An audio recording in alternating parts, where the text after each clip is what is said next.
games 1 and games 2. I don't think a lot of people were giving you guys a Recording in chance to even be progress. competitive in this series. What did you guys show, not only in winning game 4, but in the way you guys competed tonight?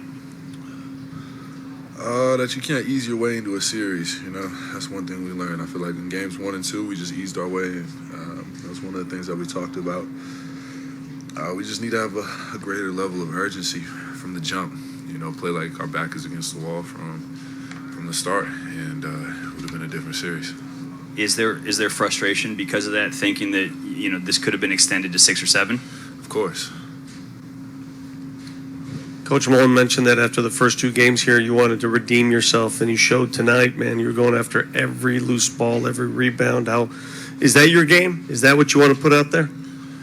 Yeah, I feel like I figured out a new way to play in this league, especially on the defensive end.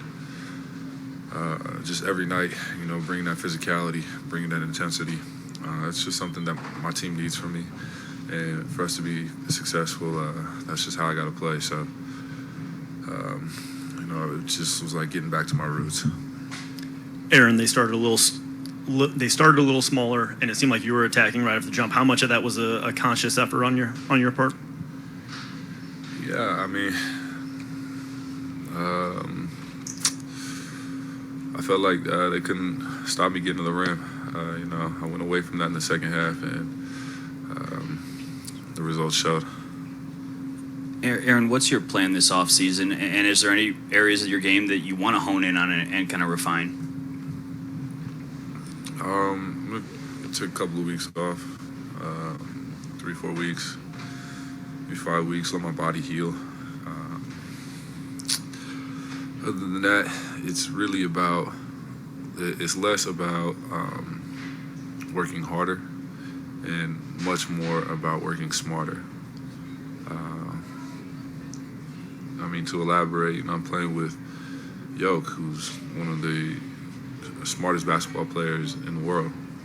So, got to raise my level of IQ to help him, to help everyone, to help the coaching staff. So just becoming more a student of the game. You know, I've relied on my talent for so long, you know, just natural talent, and not enough on the cerebral part of the game. So I think now's the time to switch. Do you allow yourself to think about what you guys will look like when you're whole, when Jamal and Mike comes back? I mean, we saw it last year for 10 games or something like that. Yeah, we'll see. You know, I'm not going to put too big of an expectation on what that can look like. We just want to get those guys healthy first and foremost. You know, we just pray for their health. I'm glad that pretty much everybody got through this season healthy. So we're going to call in the reinforcements. Aaron, I find what you just said really interesting about the mental side of the game. And you think about the physical, it's reps, it's the weight room, it's obvious things. It's just putting the work and the hours in.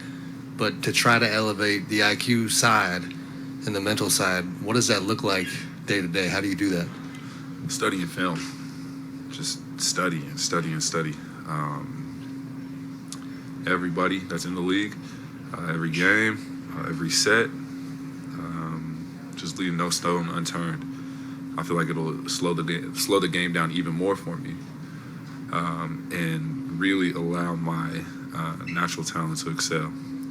Obviously, I'm gonna continue to work on the jumper, and just rounding out my game. You know, that's part of it.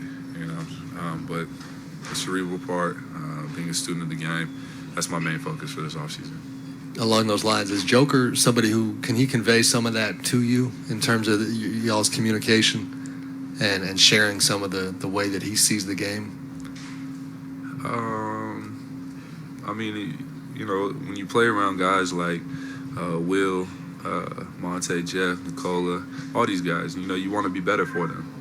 You know, and that's the way that I'm going to help, you know, improve this team, improve this roster. Thank you, Aaron. Thank you, guys.